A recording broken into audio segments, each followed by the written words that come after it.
तो वॉइड होता है होल्स बिटवीन सॉलिड पार्टिकल्स। अब जैसे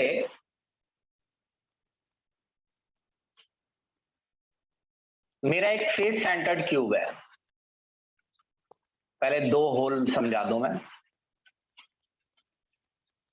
टोटल 1 2 3 4 4 टाइप के होल होंगे। हाँ, जैसे मेरा एक फेस सेंटर्ड क्यूब है ये,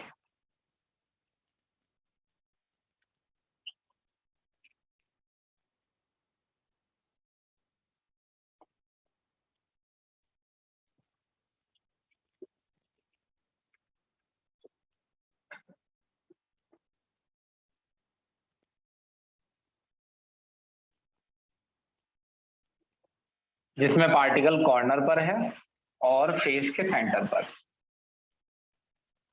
ये फेस सेंटर्ड क्यूब होता है। अब ये हमने फर्स्ट क्लासेज में बताया है, तो ये तो फर्स्ट क्लास नहीं है, तो ये वैसे आपको समझ में आ गया होगा कि ये फेस सेंटर्ड क्यूब है जिसमें पार्टिकल कॉर्नर और फेस के सेंटर पर है। अब इसमें एक होल बनता हुआ नजर आएगा, उसे कहूंगा मैं टेट्राहाइड्रल होल। अब वो दिखने में ऐसा नजर आएगा। वैसे हमारे बच्चों को पता है कैसा नजर आता है, लेकिन फिर भी एज ए फॉर्मेलिटी मैं बता देता हूं। फिर भी मैं एज ए फॉर्मेलिटी बता देता हूं टेट्राहाइड्रल होल कैसा नजर आता है। देखो ऐसा नजर आता है। इसमें 3 पार्टिकल एक ट्राइंगल बनाते हैं और एक पार्टिकल नीचे या ऊपर कहीं भी लगा सकते हो। तो ये जो स्ट्रक्चर है टेट्राहाइड्रल होती है, मगर इसमें होल कहीं नजर नहीं आता। अब जब मैं ये वाली स्ट्रक्चर बनाऊंगा ऐसे 1 2 3, तो इन 3 ने मिलकर तो बनाया ट्राइंगल। ये रहा 1 2 3, और ये नीचे। तो ये इस सिचुएशन में होते हैं पार्टिकल। ये पार्टिकल इस कंडीशन में होते हैं चारों। अब ये मैं इनके सेंटर ऐसे मिला देता हूं ना, तो ये टेट्राहाइड्रल जनरेट हो जाता है। हालांकि मैंने ये खराब कर दिया, अब इस हिस्से को मैं मिटा रहा हूं।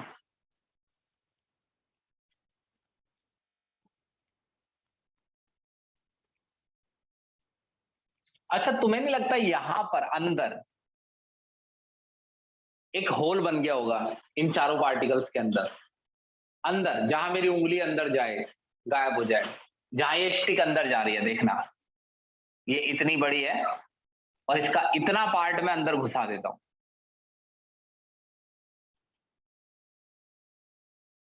ये अंदर गायब हो गया वो।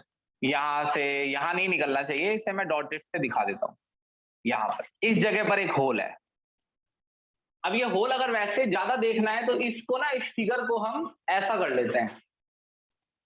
ये ऐसे है, जैसे इन 3 पार्टिकल्स, ये 3 पार्टिकल ऐसे हैं, मैं इसको ऐसा कर देता हूं। देखना ऐसा कैसे दिखेगा। ये नीचे, 3 उसके ऊपर, 1 2 3।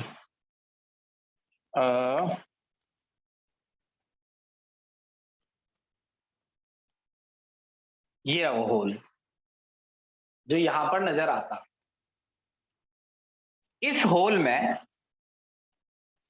एक कैटायन अगर मौजूद हो तो हम कहते हैं कि ये कैटायन टेट्राहाइड्रल होल में है। अब इसमें कैटायन ही क्यों होगा? हमेशा प्लस यानी कैटायन साइज में स्मॉलर होता है, और माइनस यानी कि एनायन ऐसा 90% होता है। तो पहले तो हम यही मानेंगे कि कैटायन साइज में छोटा है और एनायन बड़ा है। तो जो ये पार्टिकल्स मैंने बनाए हैं ना, ये सारे एनायन है। इन पे माइनस लिख देता हूं मैं, ये सारे एनायन है।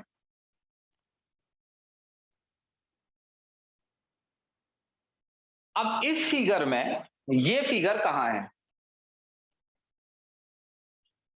ये देखो, मैं इस एक क्यूब के 4 पार्ट करता हूं। 4 पार्ट करने के बाद ये 4 क्यूब नहीं हो जाएंगे, 8 पार्ट करता हूं, फिर भी ये एक ही क्यूब रहेगा, वो 8 इस क्यूब के पार्ट रहेंगे ऐसे। ओ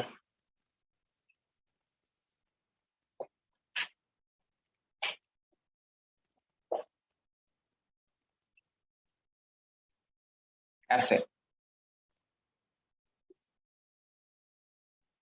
अब इसमें तुम्हें 8 क्यूब नजर आ रहे होंगे। अब इन 3 पार्टिकल्स को देखो जिन पे मैं मार्क करता हूं। एक लाइन नीचे ऐसे। भाई ये बता देना ये होल समझ में दिखे क्या नहीं दिखा कि नहीं दिखा। इन 4 को देखना एक क्यूब के अंदर। ये तो बन गया ट्राइंगल, ये वाला,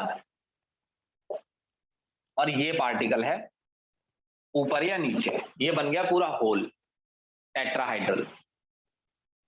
अब जहां पर इसके पैर हैं, जिस बंदे के जिसको मैं खड़ा करूंगा, इस हिसाब से इसके सर का अंदाजा लगाओ। ये पीछे वाला पार्टिकल मिटा दो।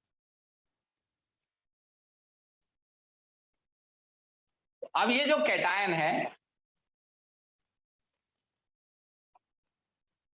ये टेट्राहाइड्रल होल में है। तो ऐसे कितने टेट्राहाइड्रल होल अंदर मौजूद है? हालांकि इसकी काउंटिंग करने से आज कोई फायदा नहीं होगा। 8 हैं हर क्यूब में, एक है ना सेंटर पे। 1 2 3 4 5 6 7 8, 8 क्यूब के सेंटर पर एक एक टेट्राहाइड्रल होल यानी कि कैटायन है। मैंने माना बड़े वाले एनायन है, टेट्राहाइड्रल होल छोटा होता है, और छोटे होल में कैटायन ही आ सकता है। बड़े पार्टिकल एनायन के रहेंगे, छोटे कैटायन के। तो ये जो कैटायन है, इसका कोऑर्डिनेशन नंबर क्या है? आंसर है 4। तो जब भी मैं ये बोलूं कि मैं कोऑर्डिनेशन नंबर 4 पढ़ा रहा हूं, तो इसका मतलब मैं क्या पढ़ा रहा हूं? टेट्राहाइड्रल वॉइड के बारे में, यानी ऐसे कैटायन के बारे में जो टेट्राहाइड्रल वॉइड में है। ये आई बात समझ में? बताओ जल्दी बताओ, फिर मुझको आगे चलना है। यस।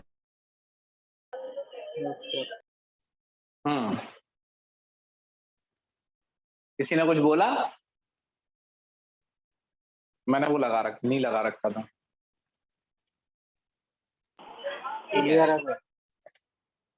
क्लियर है ना? स्क्रीनशॉट लो इसका, जल्दी लो, रिकॉर्डिंग चल रही है। तो ये टेट्राहाइड्रल होल है। टॉपिक एनसीईआरटी का नहीं है, कोई भी मैंने पढ़ाया ही नहीं अब तक, तो ये भी नहीं है। तो ये इसलिए थोड़ी जानकारी उसकी होनी चाहिए। वैसे हमने सारी जानकारी दी है, लेकिन अब आज तो ये थोड़ा बीच में है ना सॉलिड स्टेट, तो इसलिए थोड़ा आपको ऐसा वैसा लग सकता है। तो आप इतना याद रखिए बस, जस्ट आपको नहीं पता आगे क्या है पीछे क्या है, आपको इतना पता है कि जब भी मैं कोऑर्डिनेशन नंबर 4 की बात करूं तो टेट्राहाइड्रल वॉइड की बात कर रहा हूं। स्क्रीनशॉट ले लिया, हटा रहा हूं मैं इसे।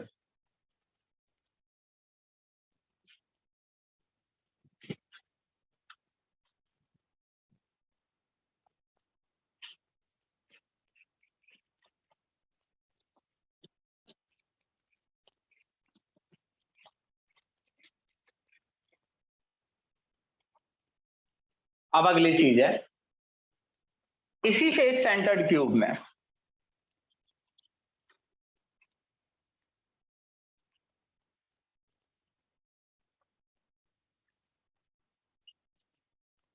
एक और वॉइड होता है।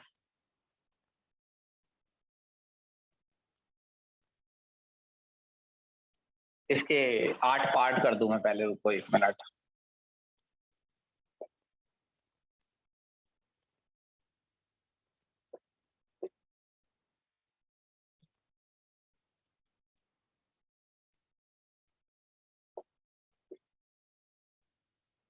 एक ही क्यूब है ये, देखना कॉर्नर पे पार्टिकल लगाए मैंने, ये तो क्यूब तैयार हो गया।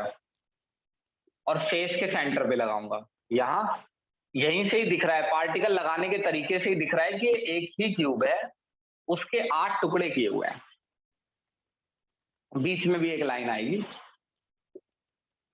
अच्छा, एक होल ऐसा दिखेगा जो पार्टिकल्स के बीच बनेगा, ऐसा।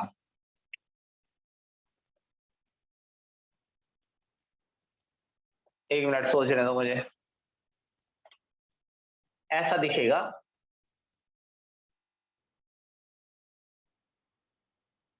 ये थोड़ा सा और छोटा,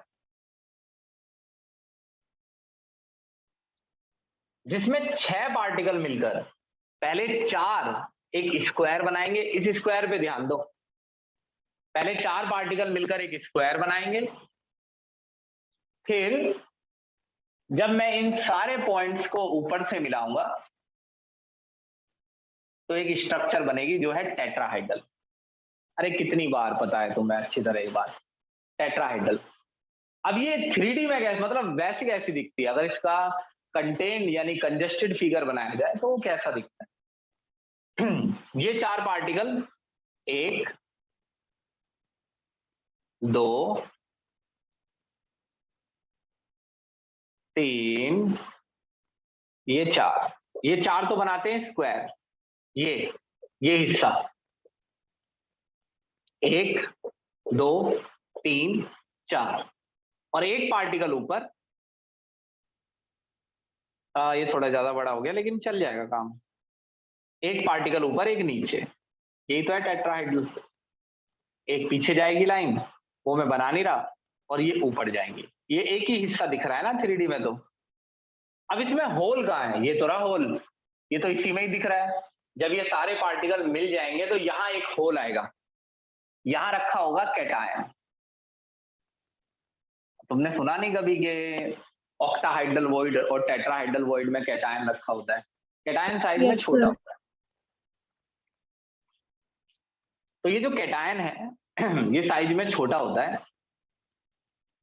इसमें ये ध्यान रखना है कि हमेशा ऐसा नहीं होता है कि कैटायन छोटा ही हो, कैटायन से बड़ा, कैटायन एनायन से भी बड़ा हो जाता है, लेकिन 90%, या ये कह लीजिए कि जो मैं पढ़ा रहा हूं उसमें कैटायन छोटा है। अब ये होल है, अब जब ये पार्टिकल कंबाइन होकर एक दूसरे के पास आ जाएंगे तो ये होल में नजर आएगा, ये बड़े होंगे और ये छोटे। तो जब भी मैं ये कहूं कि कोऑर्डिनेशन नंबर 6 पढ़ा रहा हूं मैं, तो मैं उस कैटायन के बारे में पढ़ा रहा हूं जो ऑक्टाहाइड्रल वॉइड में। जब भी मैं कहूं कि मैं कोऑर्डिनेशन नंबर 6 पढ़ा रहा हूं तो मैं उस कैटायन के बारे में पढ़ा रहा हूं जो ऑक्टाहाइड्रल वॉइड में। स्क्रीनशॉट लो इसका। अच्छा, इसके अंदर कहाँ है? ये रहा। सेंटर पे। हम्म,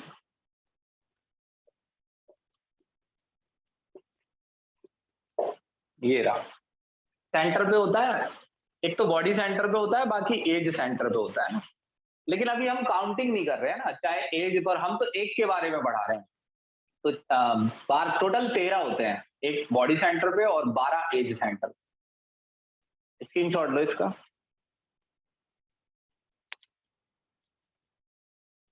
एक और देखते जाओ कितने होल हैं। 2 हो गए, टेट्राहाइड्रल ऑक्टाहाइड्रल। इसमें नहीं बनेगा वो।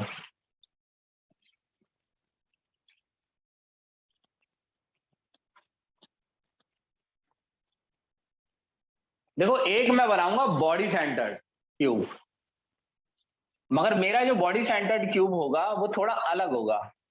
वो वाला बॉडी सेंटर्ड क्यूब नहीं होगा जो आपने पहले पढ़ा है। ये बॉडी सेंटर्ड क्यूब बनाऊंगा मैं। 1 2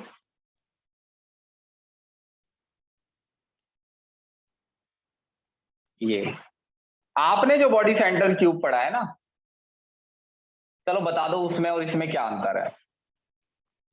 ये रहा जी कैटायन है। रुक जाओ एक मिनट, इसको दबाने दो अंदर, ये तो ऊपर दिख रहा है। अब बताना कि जो आपने अभी तक बॉडी सेंटर्ड क्यूब पढ़े हैं और जो मैंने ये बॉडी सेंटर्ड क्यूब बनाया, ये कैटायन है जी। देखो कहाँ फंसा हुआ है, होल में फंसा हुआ है। तो आपने जो बॉडी सेंटर्ड क्यूब पढ़े हैं और जो ये बॉडी सेंटर्ड क्यूब है, उसमें क्या अंतर है?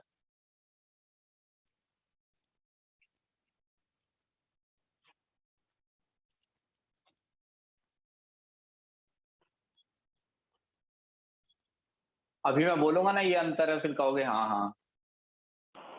सर वो सारे पार्टिकल को टच करता था। हाँ कुछ ठीक ठाक है, लेकिन उसमें कॉर्नर वाले पार्टिकल एक दूसरे को टच नहीं करते थे, यही तो था। जी हाँ, तनिष्क उसमें ने बता लाइन दिया। करके बनाई थी ना हमने। उसमें कॉर्नर वाले पार्टिकल एक दूसरे को टच नहीं करते थे, इसमें कॉर्नर वाले पार्टिकल एक दूसरे को टच कर रहे हैं, तो ये बॉडी सेंटर्ड क्यूब उस मायने में अलग है, क्योंकि इसमें कैटायन बहुत छोटा है। क्या ऐसा भी बॉडी सेंटर्ड क्यूब होता है? जी बिल्कुल। तो जब भी मैं कोऑर्डिनेशन नंबर 8 बोलूं तो समझ जाना कि मैं इस फिगर की बात कर रहा हूं, इस कैटायन की। स्क्रीनशॉट लो।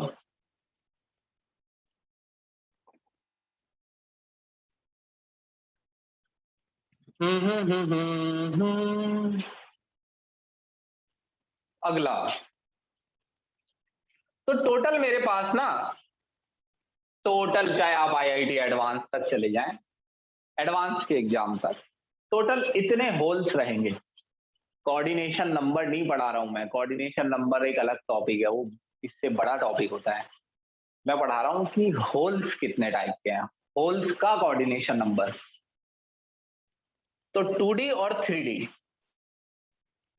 2D में दो होल्स होते हैं, एक को कहते हैं ट्रायंगुलर वॉइड और एक को स्क्वायर प्लैनर।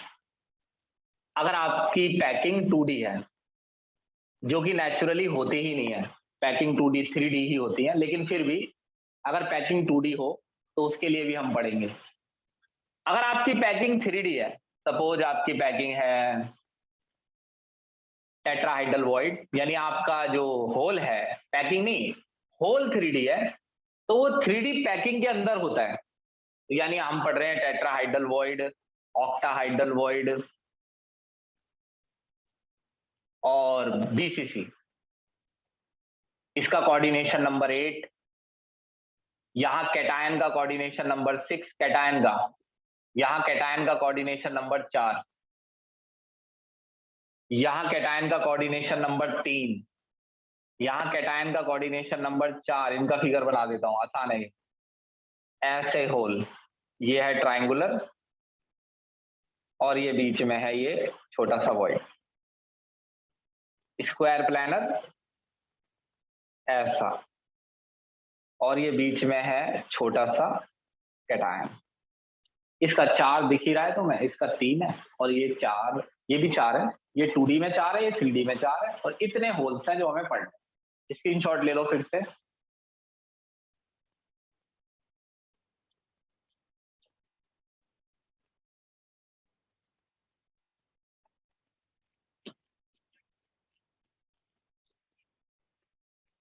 अब इस पर आ जाओ।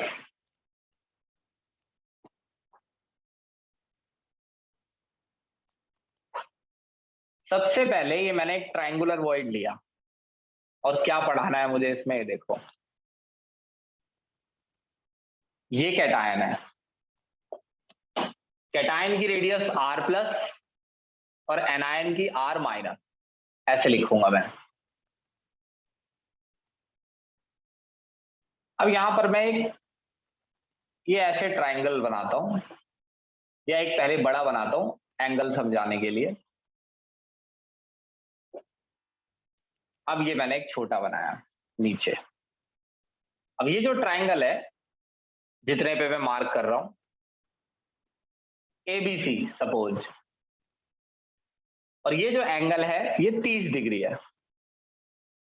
टोटल 60 होता है ना, ये इक्विलेटरल ट्रायंगल है, तो ये टोटल 60 होता है, हाफ पे जा रहा है 30 है। अच्छा, cos 30 डिग्री बेस यानी AC अपॉन में हाइपोटेनस यानी कि AB। तो इसका जो AC है वो R- प्लस R+ है, R+ plus R-, AC R- है।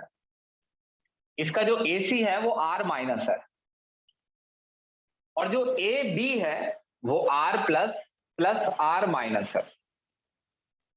अब अगर मैं cos 30 की वैल्यू डाल दूं √3/2 equals to R- R+ plus R-। अब इसको पलट दो, 2 divide by √3 r plus r minus, अब इसका एलसीएम अलग कर लो, r plus divide by r sir वो आर प्लस माइनस आएगा नीचे डिवाइड में। r minus divide by r minus 2 by √3। अब ये तो कट के 1 हो गया, तो 2 by √3 minus 1 equals to r plus divide by r minus. यहां तक तो ठीक है, बाद में बताना है ना, इसमें तो सिंपल कैलकुलेशन है। अब ये आ गया आपका 2 minus √3 divide by √3 equals to r plus r minus 2 minus 1.732 divide by 1.732 equals to r plus r minus, तो ये आ गया आपका r plus r minus equals to 0.11155। अब इस वैल्यू का मतलब क्या है ये समझना है कि मैंने मतलब क्या निकाल लिया, r plus plus r minus. ये तो क्लियर है कि मैंने ये निकाला है कि अगर मैं कैटायन और एनायन कि रेडियस को डिवाइड करो, जिसको बोलते हैं रेडियस रेशियो, ये दोनों की रेडियस का रेशियो हो गया, तो अगर मैं दोनों की रेडियस का रेशियो निकालूं तो वो 0.155 आना चाहिए। कब? जब पार्टिकल एक दूसरे को टच करते हो, चारों, 1 2 3 4, तब आएगा ये इस फिगर में, जब ये तीनों एनायन और तीनों कैटायन एक दूसरे को टच करते हैं। अच्छा एक बात बताओ कि अभी अगर मैं इस फिगर को ऐसे बनाऊं, जगह यहां पे,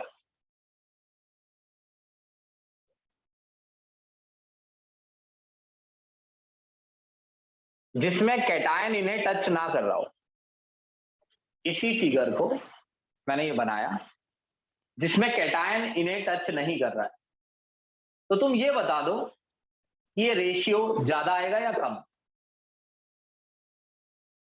इससे पता चल जाएगा तुम्हें क्या समझ में आया।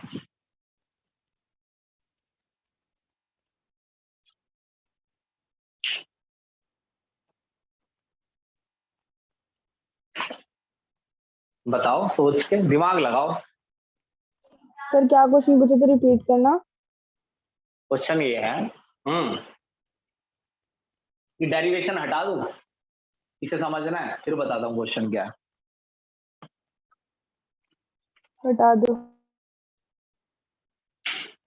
ठीक है, इसे हटा रहा हूँ, स्क्रीनशॉट लो इसका जल्दी।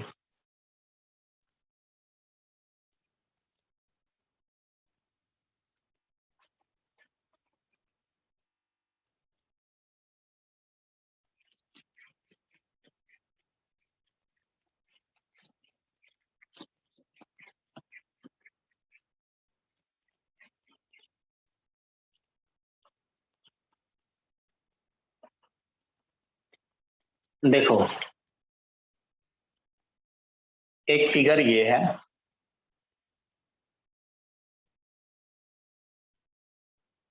इसमें एक कैटायन इन्हें टच कर रहा है, ये चारों ही एक दूसरे को टच कर रहे हैं। ये होती है undisturbed packing. Real packing, reality में पैकिंग ऐसी होनी चाहिए, और ऐसी पैकिंग तब आएगी जब कैटायन और एनायन की रेडियस के साइज में 0.1, रेडियस का साइज इसके बराबर हो, 0.155, ना ज्यादा ना कम, ठीक इसके बराबर। अब अगर ऐसा हो जाता है, सेम यही फिगर,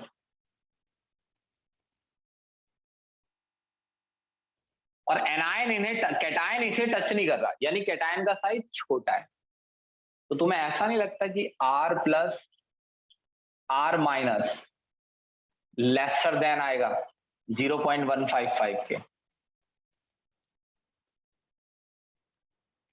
क्योंकि एनायन की रेडियस के कंपेयर में कैटायन की रेडियस काफी छोटी हो गई है ना? तीनों केस बताना। और अगर मैं ऐसे कर दूं, कैटायन थोड़ा बड़ा, और ये रे वही एनायन। तो अब ये एक दूसरे को टच नहीं कर रहे हैं, देख लिया। अब ये R plus R minus greater than 0.155 आएगा। ये तीनों केस बताओ, ये समझ में आई कि नहीं आई? Yes sir. Yes sir. अबे आ गए ना, अबे सच्चे मन से बता दो।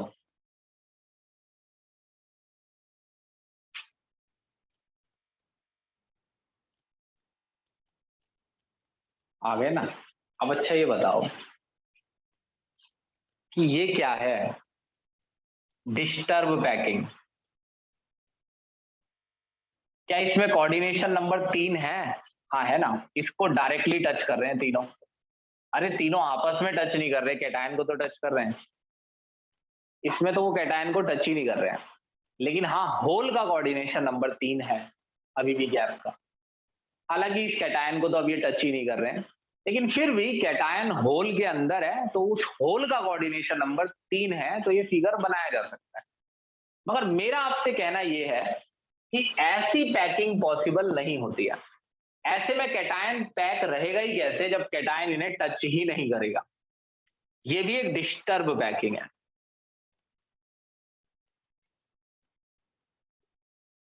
लेकिन ये पैकिंग डिस्टर्ब होने के बाद भी एग्जिस्ट कर सकती है, ये डिस्टर्ब है एग्जिस्ट नहीं कर सकती है, ये डिस्टर्ब होने के बाद भी एग्जिस्ट कर सकती है, और ये एग्जिस्ट करती ही है। यानी पैकिंग रियलिटी में होती ही ऐसी है 95% केसेस। अब आपसे मैं ये पूछ रहा हूं कि पेपर में ये क्वेश्चन आता है कि एक कैटायन का साइज इतना है, एनायन का साइज इतना है, बताइए ये कैटायन ट्रायंगुलर वॉइड में फिट होगा? तो मैंने कैटायन और एनायन के साइज का रेशियो निकाल लिया, और वो रेशियो अगर 0.155 आता है तो मैं कहूंगा कि हाँ जी कैटायन फिट हो रहा है ट्रायंगुलर वॉइड के अंदर। लेकिन अगर रेशियो उससे ज्यादा भी आता है 0.155 से, तो भी मेरे को दिख रहा है कि कैटायन अंदर फिट हो जाएगा, मगर पैकिंग डिस्टर्ब हो जाएगी। लेकिन ऐसी पैकिंग भी एग्जिस्ट करती है। मगर मेरा सवाल आपसे ये है कि ऐसा ये रेशियो कितना ज्यादा हो सकता है, यानी कैटायन कितना बड़ा हो सकता है इन द सेंस कि वो इस होल में फिट हो जाए। अब एक बच्चे ने कहा कितना भी बड़ा बना लो, जैसे मैंने ये इतना बड़ा बना दिया कैटायन, और उसके साइज में एनायन छोटा।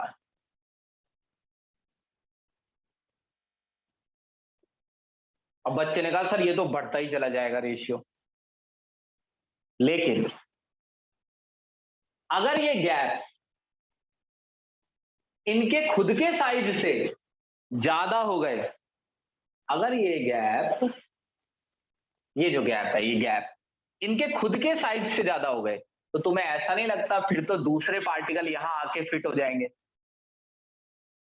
यानी मुझे इस गैप को तब तक खींचना है कि इस गैप का साइज इतना बड़ा ना हो जाए, इस गैप का साइज इतना बड़ा ना हो जाए कि कोई दूसरा पार्टिकल यहां आके एडजस्ट हो सके, एनायन, कोई दूसरा एनायन यहां आके एडजस्ट हो सके।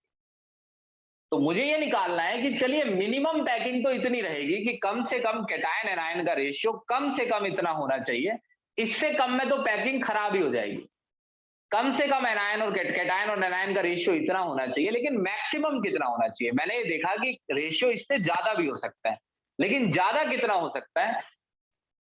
हमें ये डिस्टेंस यानी ये गैप कभी भी इतना नहीं बढ़ाना है कि इसके अंदर दूसरे पार्टिकल फिट हो जाए। लेट्स सपोज कि अगर यहां पर इतना गैप बन गया कि यहां एक पार्टिकल सेट हो गया, तो फिर ये पैकिंग कोऑर्डिनेशन नंबर 4 में चली जाएगी, और हम पढ़ रहे हैं कोऑर्डिनेशन नंबर 3। तो कोऑर्डिनेशन नंबर 3 जब तक रहेगा जब तक कि इनके बीच का गैप एनायन के खुद के साइज से बड़ा नहीं हो जाता। ये बताओ आ रही है मेरी बात समझ में कि नहीं? हाँ सर। Yes sir. पक्का ना? ठीक है, ठीक है जी। तो देखो अगर आपको एनसीईआरटी पढ़नी है, आपको वॉइड क्लियर नहीं है, तो 12th के बैच में आइए। आज सुमित आए थे तुम? सर लिंक नहीं था, मैंने बोला था क्या? अबे यार,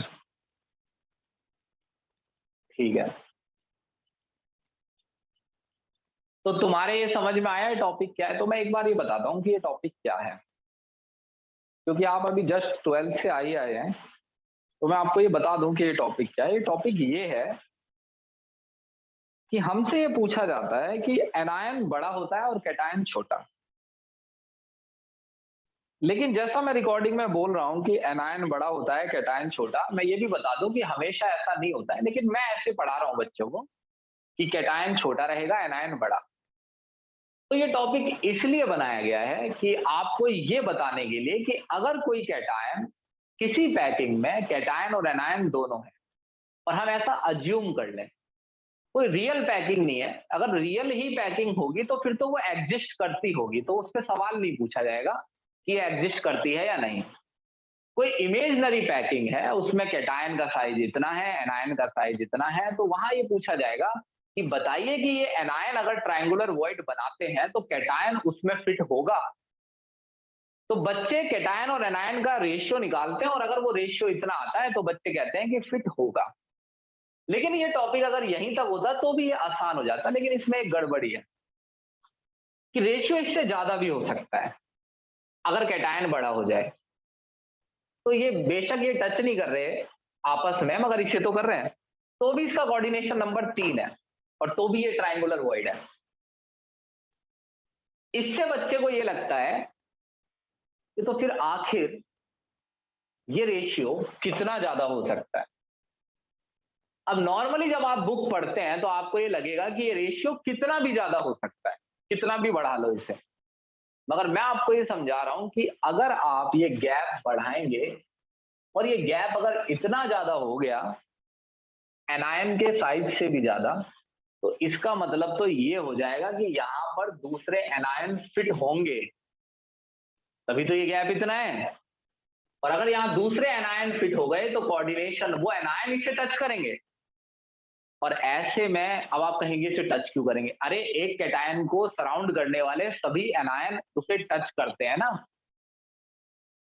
तो अगर यहाँ कोई एनायन फिट हो जाता है तो फिर वो पैकिंग जो है वो कोऑर्डिनेशन नंबर 3 में रहेगी ही नहीं।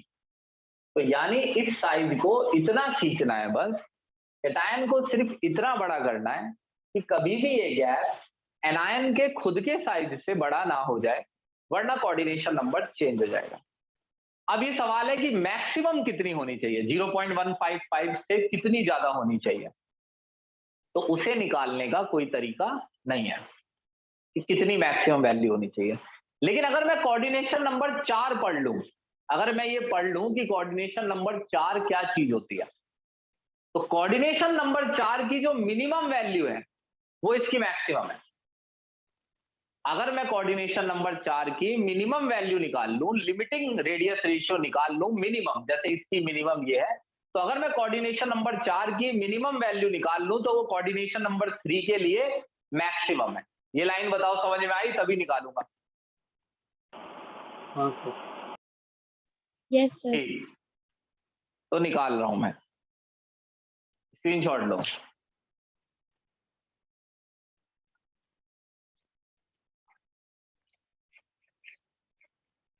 अब कोऑर्डिनेशन नंबर 4 में 2 आते हैं।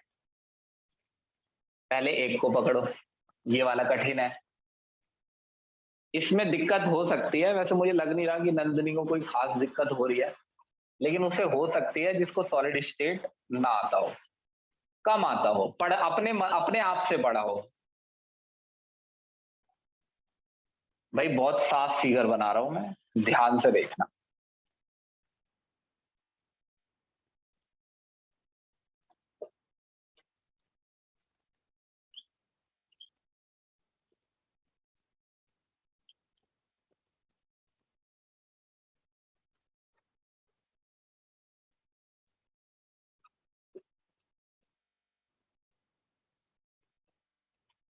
ये फेस सेंटर्ड क्यूब है।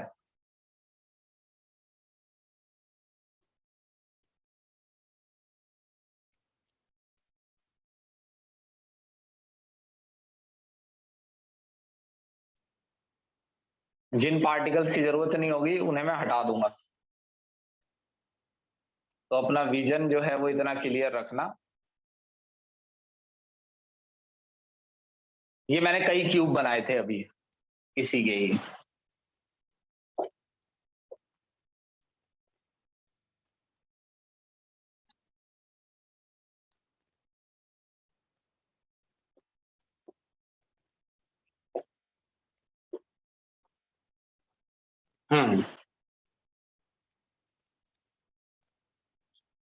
अच्छा, ये अगर इसे मिटा रहा हूं मैं, ये थोड़ा खराब कर रहा है सब कुछ।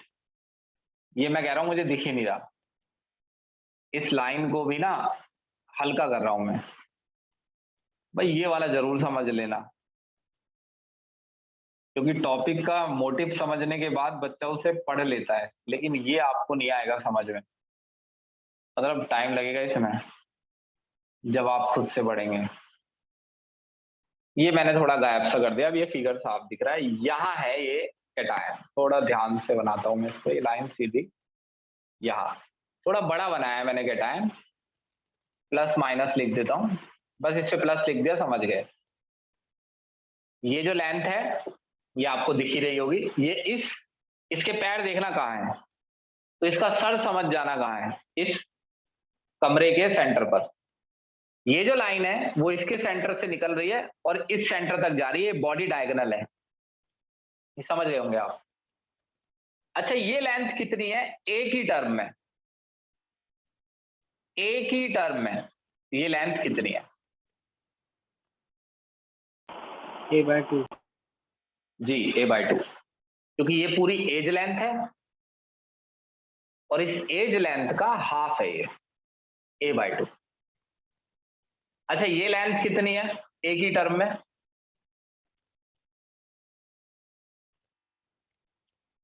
ये भी a/2 है सर। ये भी a/2 है, क्योंकि ये भी एज लेंथ है और इसी का ही ये हाफ है। ये पूरी, जैसे ये इतनी डिस्टेंस एज लेंथ है, ये भी एज लेंथ है ना, तो इसका ही हाफ है। और एज लेंथ क्या है मैं वो आपको बता दूं। एज लेंथ ये पूरी एज है, ये पूरा एज लेंथ है। जैसे ये ए है पूरा, ये पूरा ए है, ऐसे 12 एज लेंथ है।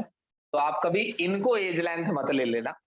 ये इस क्यूब की एज लेंथ है, हम तो पूरे बड़े वाले क्यूब की एज लेंथ, तो मैं ये डिस्टेंस निकालूंगा। अच्छा, ये लेंथ भी तो a/2 है, दिख गया तुम्हें? a/2 है ये, ना दिखे तो बताना। अब मैं इस ट्राइंगल में, इसमें नाम दे देता हूं मैं बी सी डी। ये जो बीच की डिस्टेंस है इसको बाद में देखेंगे। अच्छा, जो BC स्क्वायर है वो a/2 प्लस a/2,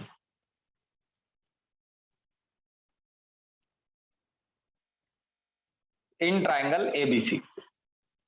मार्क मैंने अलग से किया हुआ है, उसे अब बाद में निकालेंगे। ABC जो BC स्क्वायर है वो a/2 का स्क्वायर a/2 का स्क्वायर के बराबर है। तो ये टोटल हो गया 2a² 4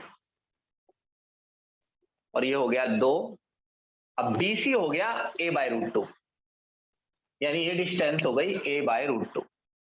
भाई एक बार ये बता दो, ये आया समझ में? Yes sir. अब इस ट्राइंगल में, in triangle BCD triangle BCD में BC square CD square BD square के बराबर है। तो जो BD स्क्वायर है वो इक्वल्स टू है BC square plus CD square, और जो BC स्क्वायर है वो अभी मैंने निकाला है a/√2, और जो CD है वो a/2 है। ये सॉल्व करने पर आएगा जहां तक है, चलो निकाल के देखते हैं क्या आएगा। a²/2 a²/4, 4 आ गया नीचे,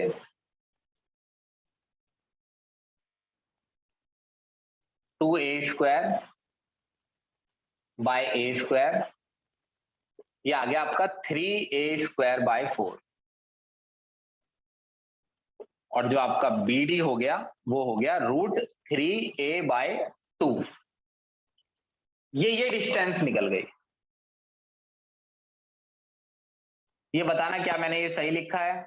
अब बताना, अगर मैं r plus plus r minus निकालूं तो ये r plus plus r minus equals to आएगा √3a/2 के हाफ के। ये बता दो खुद देख के।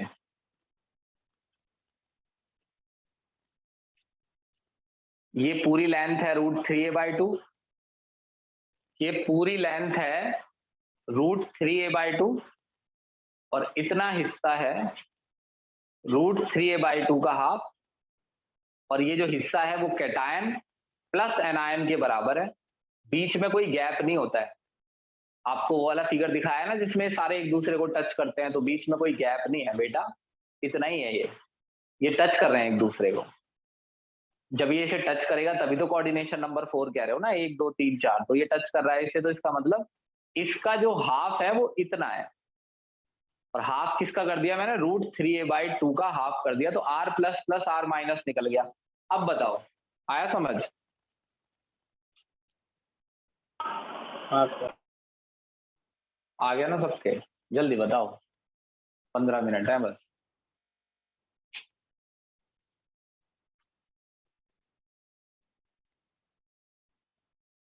ठीक है। अच्छा, ये लेंथ कितनी है ये बताओ? क्या कहते हैं इसे? Face diagonal. भाई ये ना यहाँ आएगा ही नहीं, आएगा ना?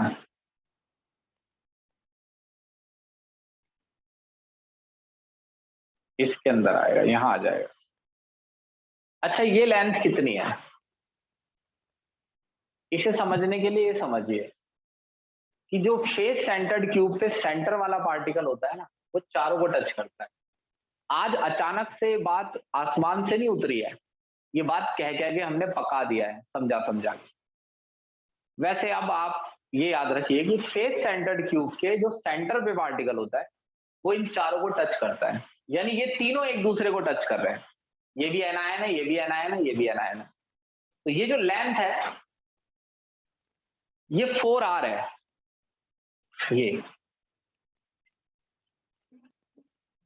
ये लेंथ 4r है और ये लेंथ a है और ये वाली लेंथ भी क्या है? a है। अब मैं अगर इसमें पाइथागोरस थ्योरम लगा दूं x y z, तो in triangle X Y Z, वही फिगर जो है ना ज्यादा बड़ा हो गया है, उसके हिसाब से बाकी चीजें डेरिवेशन के लिए जगह नहीं। In triangle X Y Z जो आपका 4r का स्क्वायर है, बच्चों वाली चीज है ये, तो a² प्लस a² है, बट डायरेक्ट निकाल दो ना। a जो है वो 4r/√2 है, और जो 4r है या r है वो √2a/4 है, और ये r नहीं, ये r माइनस है, एनायन है वो। अब अगर मैं स्क्रीनशॉट लो इसका, नीचे का हिस्सा मिटाऊंगा।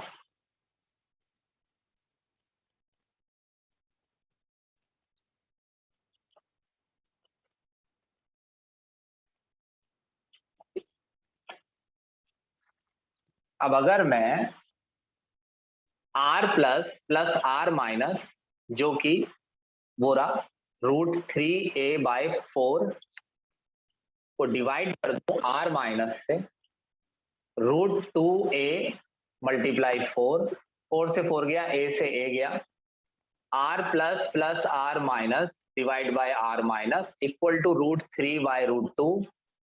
इसका एलसीएम तोड़ रहा हूं मैं, ये कहां से आया था? ये छोड़ो, r plus plus r minus divide by r minus equals to √3/√2, और ये r plus plus r minus equals to आ गया, डायरेक्ट लिख रहा हूँ √3/√2 माइनस √2। ये 1 आ जाएगा ना, कर लेना सॉल्व।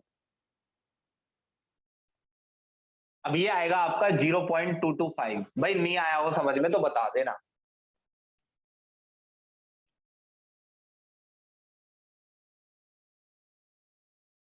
इसका ओवरव्यू दूं एक बार, फिर बताना।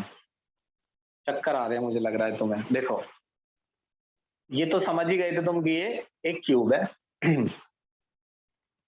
मैंने सबसे पहले इस ट्राइंगल से क्या किया, ये डिस्टेंस निकाल ली a/√2 इस ट्राइंगल की मदद से, ये वाली a/√2। फिर मैंने a/√2 के इस्तेमाल से इस ट्राइंगल से ये डिस्टेंस निकाली। ये पूरी डिस्टेंस आई √3a/2। इसका हाफ किया तो कैटायन और एनायन के बीच की डिस्टेंस निकल गई, जो मैंने यहां लिखी है r + r - √3a/4। ये रिलेशन तो पैकिंग इफिशियंसी में भी इस्तेमाल होता है, जो फेस डायगोनल में लगाया जाता है। बहुत ही इजी एनसीईआरटी का कंसेप्ट है ये। एक्स वाई जेड में जो एक्स जेड है वो X Y plus Y Z का स्क्वायर के बराबर है। a² + a² = है 4r के। ये r जो है एनायन की रेडियस है, r आ गया आपका √2a/4। ठीक है जी। अब ये जो √2a/4 है ये r माइनस है, इसको इससे मैंने डिवाइड कर दिया r प्लस r माइनस को, जो कि ये था। r माइनस है √2a/4। बस जस्ट सॉल्व भी तो किया है उसके बाद 0.225। बताओ अब।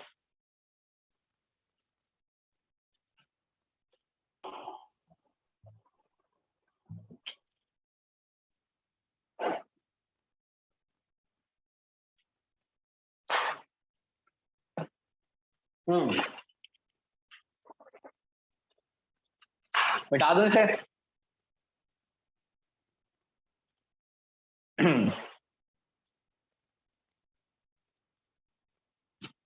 तो मैंने यहां से ये निकाल लिया,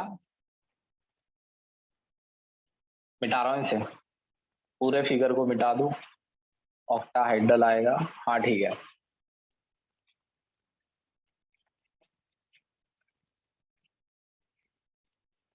तो मैंने यहां से ये निकाला कि कोऑर्डिनेशन नंबर 3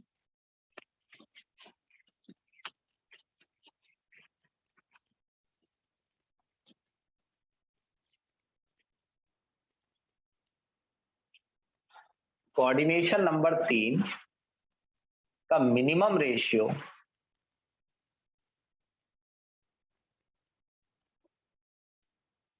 अगर आप कैटायन और एनायन को फिट करना चाहते हैं तो कोऑर्डिनेशन नंबर 3 में मिनिमम रेशियो आना चाहिए 0.155 r plus r minus. Maximum अगर पता करना है तो कोऑर्डिनेशन नंबर 4 का जो मिनिमम है 0.225 जो अभी निकाला है वो इसका मैक्सिमम है। यानी मैक्सिमम अगर ये वैल्यू आ गई तो कोऑर्डिनेशन नंबर 4 आ जाएगा। यानी ऐसे लिखना चाहिए कि इससे कम 0.224 तक, मतलब 5 नहीं आना चाहिए। अगर ये वैल्यू आ गई तो फिर ये आ जाएगा। अब इसका जो मैक्सिमम है वो कोऑर्डिनेशन नंबर 6 का मिनिमम होगा। अगर मैं कोऑर्डिनेशन नंबर 6 का मिनिमम निकाल लूं तो कोऑर्डिनेशन नंबर 4 का मैक्सिमम निकल जाएगा।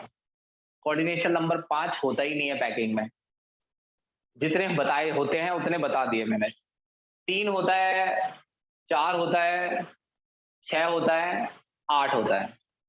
12 होता है क्या? अबे वो होल्स का कोऑर्डिनेशन नंबर नहीं होता, वो पैकिंग का कोऑर्डिनेशन नंबर होता है। 12 भी होता है, 24 भी होता है। हमने निकाले नहीं है, first, second, third, fourth, fifth तक निकाले। तो कोऑर्डिनेशन नंबर 6 का मैं रेडियस रेशियो निकाल रहा हूं।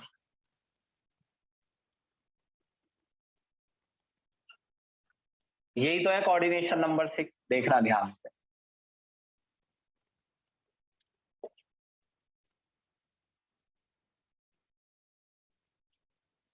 बहुत जल्दी निकल जाएगा, बस एक चीज समझनी है। इसको थोड़ा छोटा करो, जबरदस्ती इनको मिला दो, कैसे भी बनाना ही है फिगर, जैसा बने टेढ़ा मेढ़ा। यही तो है ऑक्टाहाइड्रल। अब ऑक्टाहाइड्रल में जो ये जगह है, इसे हटा दूं अब मैं, इनकी जरूरत ही नहीं पड़ेगी ऊपर नीचे वालों की। तो ये जो जगह है यहां रखा हुआ है आपका कैटायन। अब अगर मैं इसको सीधा कर दूं फिगर को इज्जत के साथ, तो ये कोऑर्डिनेशन नंबर 6 यानी कि ऑक्टाहाइड्रल का बीच का स्क्वायर है। ये रखा है बीच में पार्टिकल। अब अगर मैं इस जगह पर एक थ्योरम लगा दूं ABC पर, तो ये आपका cos 45 हो गया। cos 45 डिग्री आ गया आपका AC यानी R माइनस, ऊपर आ गया R plus plus R minus नीचे। cos 45 1/√2 होता है, R minus R plus plus R minus, पलट दो इसे, R plus plus R minus divide by R minus equals to √2। √2 -1 equal to R plus divide by R minus, तो R plus divide by R minus equal to आएगा 0.414। 1.414 0.414, ये LCM तोड़ लिया है मैंने। तो कोऑर्डिनेशन नंबर 6 का जो मिनिमम है वो है 0.414। कैसे पता चल रहा है ये मिनिमम है? क्योंकि पार्टिकल एक दूसरे को टच कर रहे हैं सारे। अब इसका जो मिनिमम है वो कोऑर्डिनेशन नंबर 4 का मैक्सिमम है, इससे कम। अब अगर आपको कोऑर्डिनेशन नंबर 6 का मैक्सिमम निकालना है तो वो कोऑर्डिनेशन नंबर 8 का मिनिमम होगा, यानी हमें निकालना होगा फाइनली कोऑर्डिनेशन नंबर 8 का रेडियस रेशियो। अच्छा अब बताओ, ये समझ में आ रहा है ना? सब कुछ आया है ना समझ में? हाँ सर।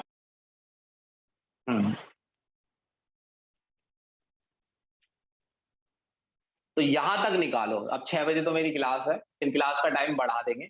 यहां तक निकालो। अब ये समझ जाओ कि मैं इसे निकालूंगा अगली क्लास में, बाकी चीजें आपको याद दिला दूंगा। ये रिकॉर्डिंग है, मैं आपके पास सेंड कर दूंगा। होमवर्क जरूर करना है, कई कई बार रिपीट करके, कई कई बार रिपीट करके टॉपिक को बिल्कुल खा लेना है, पक्का कर लेना है कि मेरे को इसे आगे ना बढ़ना पड़े। ठीक है जी? ठीक है जी, बाय। बस इतना काफी है।